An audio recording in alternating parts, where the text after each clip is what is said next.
Welcome back everyone. Let's continue our ISO tutorial game.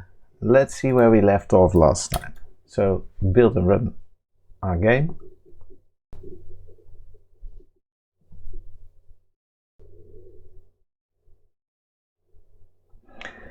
So let's assume we have our rogue here and we attack with the knight. So we see we have a hit animation, and after attacking they return to their original facing position. And today I want to do two things. I want to make sure that after attacking they face each other, because it's sort of weird to get attacked and then just not go and look where the attack came from. And also I think it's more reasonable if the knight stays looking in the direction that they attacked. And what I also want to do, if we look in our game scene, we are creating the hit action that directly influences the current action of the target. And I don't really want to have our game scene messing with the state of internal state of our entities too much. So I want to take this out and do this in a different way. So let's start there. So let's get rid of the hit action, and we also need to take it out here. So the effect is that you won't be seeing a hit action yet, but we can get a hit action back, and that means that we need to do the way we do damage to our entities needs to change a bit. And let's start by adding a take damage method to our entities. So we can put our entity on the right and the test on the left. So let's create a section called take damage. And first let's create a test that says take damage lowers HP. So this is basically implementing the behavior we directly have in the action. So we have an entity, add some position, it has an original HP count,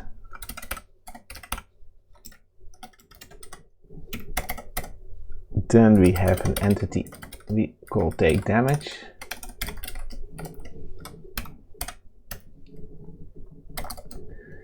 and then we assert that entity's current HP is the original HP minus 3. This doesn't compile because we don't have that function yet.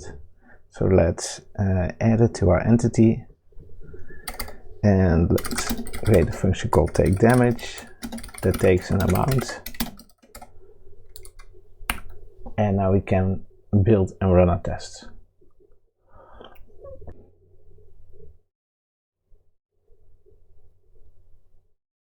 Now, test should fail because we're not actually lowering the HP, so we can do that very easily. Run these tests again, and now the test succeeded. This also means that we can now refactor our attack action. It calls the complete function, but we can now do complete take damage 3, and now all the tests should still succeed.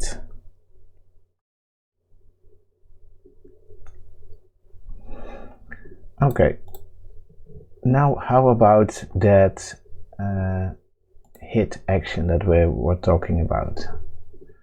So let's create another test that says that take damage sets current action to take damage. So we're using this method to actually set our take damage function. So we again have an entity. You can copy paste that one from the one above. We have the take damage function. Then we have current action.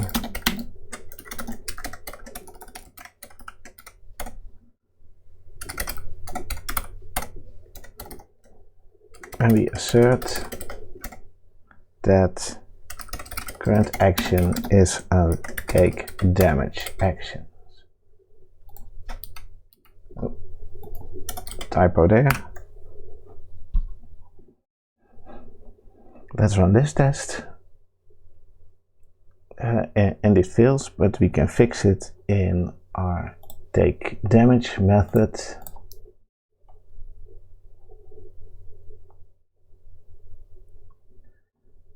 We should also set current action to a take damage action. So let's run the test again.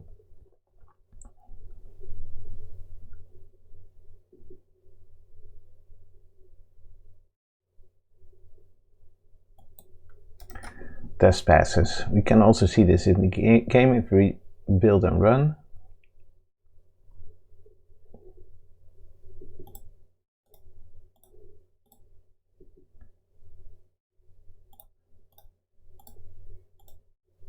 We still have the hit action, but they still don't face each other. So that's the next thing we are going to fix. So let's go into our action tests.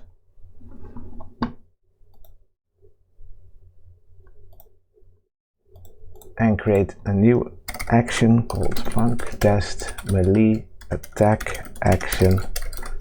After completion, target and attacker face each other.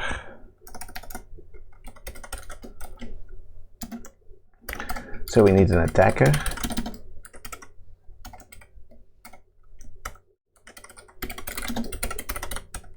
At a position, for instance 0, 0, 1. We need to have a target.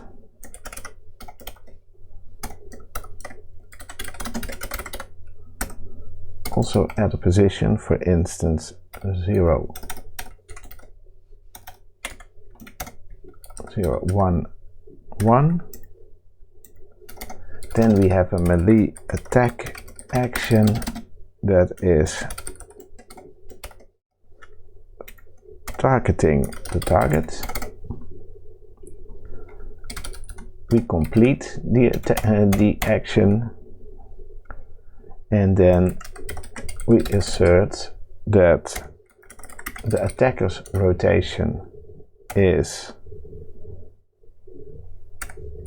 135 degrees and the target's rotation is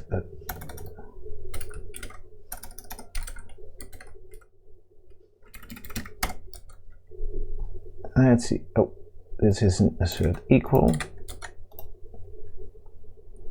And notice these ones were created without setting a specific rotation, which means they are the default rotation, that's 45 degrees. So we expect after the attack that these are facing each other. Let's run this test, see if it builds.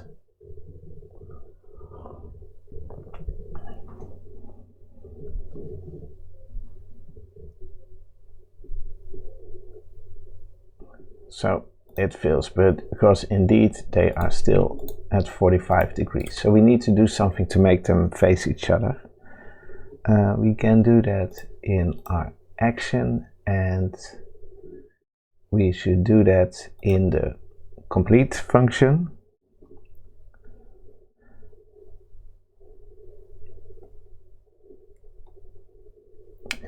And this also means we need some more data, because we can only face each other if we have both a target as well as the one that is attacking. So we should add another variable called an owner.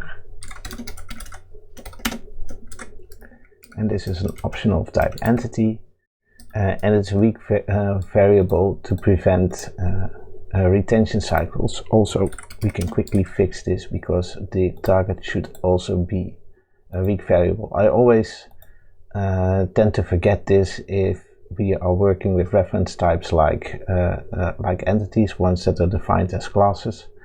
I always sort of assume that making them optional is enough to prevent that, but we need to explicitly mark them as weak to prevent retention cycles, meaning to prevent any memory leaks. So now we have both an owner and a target. Now we can make sure we have these. So we can unwrap them here. If they are unknown, then we can just return. Then we have an attack direction that is a rotation from a look direction, and that's our target position.xy minus the owner.position.xy. And if for some reason this doesn't work, then we can just use the owner's rotation. So then we don't change. Then we set our owner's rotation to be this attack direction.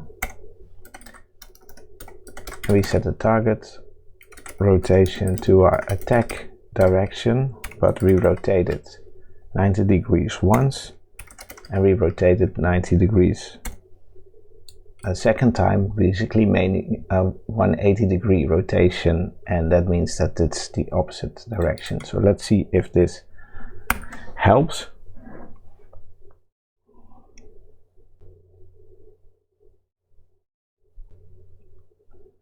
Well, it doesn't yet, because you will notice that we're never setting an owner. We can solve that in the make function by passing in as the owner the entity that's called here, and that should be enough to make these tests now pass. Or they don't. Okay, or it still fails, which means that we need to think a bit harder and also add an attacker here. Let's see if that helps.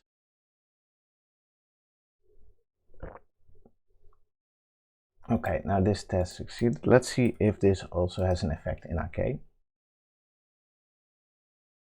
Okay, let's move a rogue. Let's stack. And now they end up facing each other. So this is now working as expected. That's it for today. What I do next time, we're going to start with ranged attacking or ranged combat. Thanks for watching and have a good day.